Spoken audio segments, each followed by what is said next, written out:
បាទសួស្តីបាទនេះគឺជាជីវិតបាទជីវិតស្រស់បំព្រងបាទមិនបាច់បោះតង់បោះអីទេបងប្អូនអើយបាទ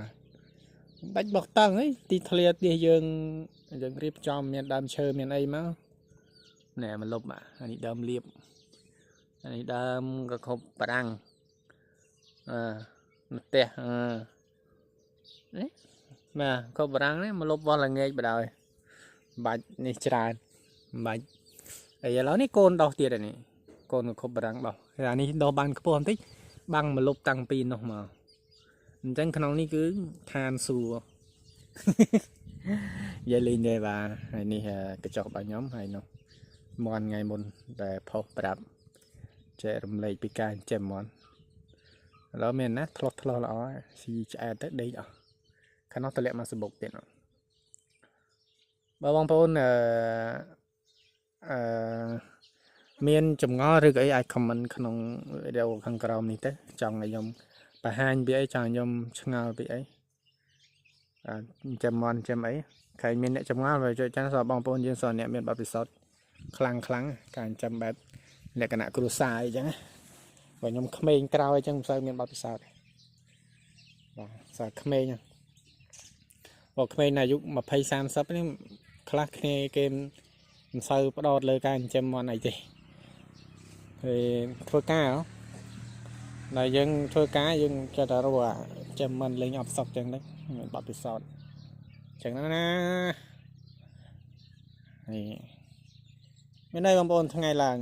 ទេសភាពវាអញ្ចឹងឲ្យមកលុបដេកលេងនេះមើលមុខមានអីបងប្អូនអើយបាទអសល់តែមុខភីអសល់តែគីឡូឡើងហ្នឹងឯងមានអសល់អីទេទេសភាពមានដែលកាប់ឆ្កាខាងនេះវាខ្ចល់វាចូលបាទ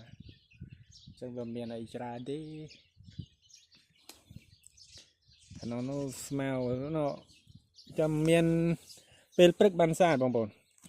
ពេលព្រឹកបានស្អាតណាខាងនោះវាលស្រែខៀវស្ងាត់ព្រឹកបានវាខៀវថ្ងៃពេលនេះវាត្រូវពលឹកថ្ងៃទៅវារៀងអត់សូវខៀវចឹងវាខ្លះក៏រោជីក្តីសុខខ្លួនឯងខ្លះបាទ